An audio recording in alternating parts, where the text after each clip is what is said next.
Friends, welcome back to my channel. और आज की मेरी कहानी बहुत ही ज़्यादा प्यारी है। And first of all thank you so much for subscribing मी।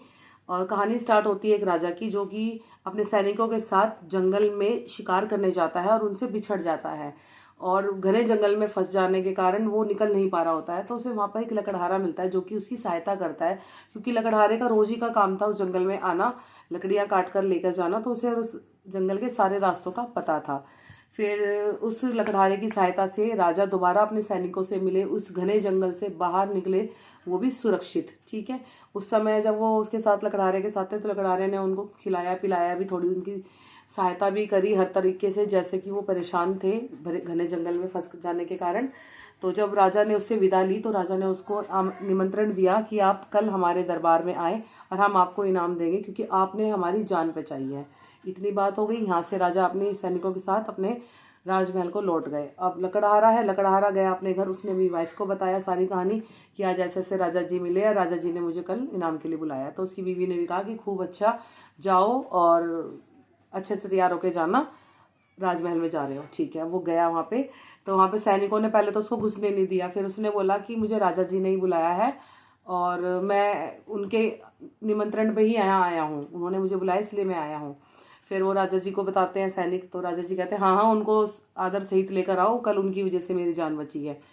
तो वो लेके गए। अब राजा जी सोचे कि इसको क्या दूं मैं। अब वो उससे भी नहीं कह सकते मैं बताओ तुम्हें क्या चाहिए, वो भी नहीं कह सकता कि भैया मुझे ये दे दो, वो दे दो, वो ये दे दो। तो राजा अपने समझ से उसको एक बगीचा दे देते हैं इनाम में। अब वो राजा जी उसको बगीचा इनाम में देके बस ये बोलते हैं कि अब ये बगीचे की जिम्मेदारी तुम हो, तुम इसके मालिक हो, अब तुम इसको अच्छे से इसकी देख रेख करना और इसको आगे बढ़ाना। जोड़ के ठीक है, अच्छी बात है। देखा उसने बगीचा, इतना बड़ा बगीचा, पेड़ ही पेड़, पेड़ ही पेड़।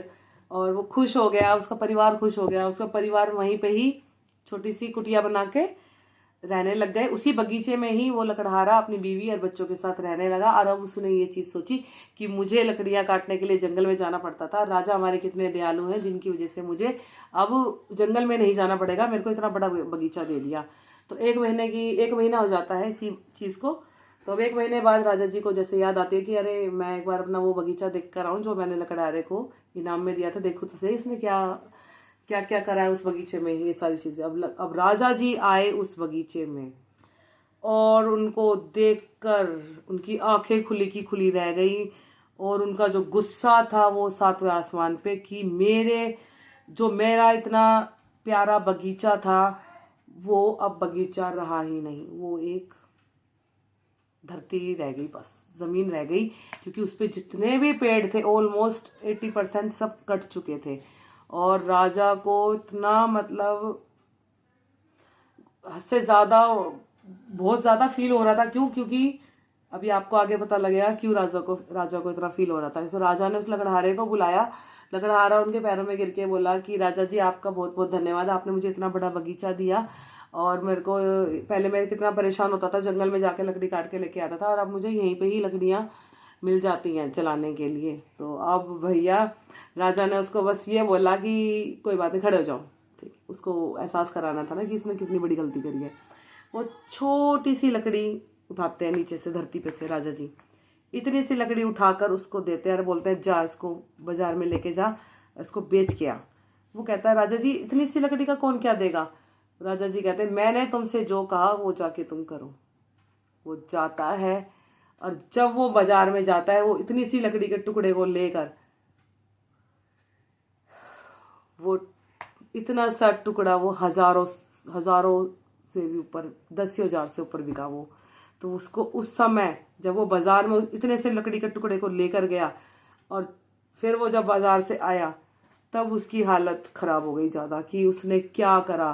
क्योंकि वो बगीचा बगीचा नहीं था, वो चंदन की लकड़ियों का बगीचा था। उस बगीचे में चंदन की लकड़ी के पेड़ थे, चंदन के पेड़ थे उसमें। और चंदन कितनी महंगी लकड़ी होती है, और वो उस लकड़ी को सिर्फ जलाने के पर्पज से ही उसको काट रहा था। उसने इसी तरह से कम करोड़ों रुपए के पेड़ काट दिए और उनको सुहा कर दिया। मतलब वो अगर इन लकड़ियों को बाहर बेचने जाता तो वो पता नहीं कितनों में बेचती, लेकिन उसने बेच के ना बेच कर उसने अपना जलाने वाले काम में उनको उसी कैटेगरी में रख दिया। तो राजा ने उसको ये समझाया कि मैंने तुम्हें चंदन की लकड़ी का वो दिया था बगीचा, और तुमने उसका क्या हाल करा।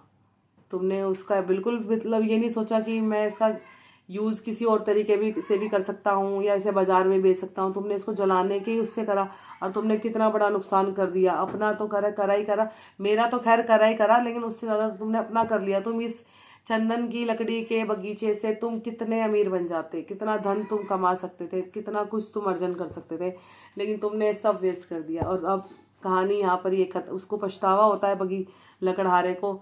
राजा को भी पछतावा होता है कि उसने कैसे मूर्ख को ये बगीचा दे दिया, लकड़हारे को बगीचा दे दिया, जिसको कुछ नॉलेज ही नहीं थी इसके बारे में। कि मतलब उसने ये भी नहीं सोचा कि भाई लकड़हारे के साथ में कोई साथी दे दूँ जो उसको थोड़ी अकल दे दे। अकल भी नहीं मिली उसको, और वो उसने उसके बगीचे का सुहा कर दिया। और इस कहानी अब सार इस कहानी का ये निकलता है कि ईश्वर ने हमें ये शरीर भी चंदन रूपी बगीचे के समान ही दिया है, जिसमें सांसें चल रही हैं। ये सबसे ज़्यादा मूल्यवान है। हमें अपने शरीर का, हमें अपनी सांसों का अच्छा सदुपयोग करना चाहिए। प्रभु का नाम हमेशा जपना चाहिए। क्योंकि मैं इतना बता रही हूँ, जब से मैं ये थॉट्स और ये वीडियोस बनाने लगी हूँ, और मैं तो पहले से भी भगवान को बहुत मानती हूँ, और जैसे जैसे जो चीज़ें मैं लाइफ में पढ़ती हूँ, करती हूँ, देखती हूँ, तो वही चीज़ें लाइफ को बहुत ज़्यादा पॉजिटिव करती हैं। सो बस अब कहानी का ही एंड करते हैं, because we are getting so late school के लिए। So thank you so much for की watching my thoughts and my videos, और अंत तक मेरे साथ बने रहने के लिए आपका तहे दिल से धन्यवाद। जय श्री राम।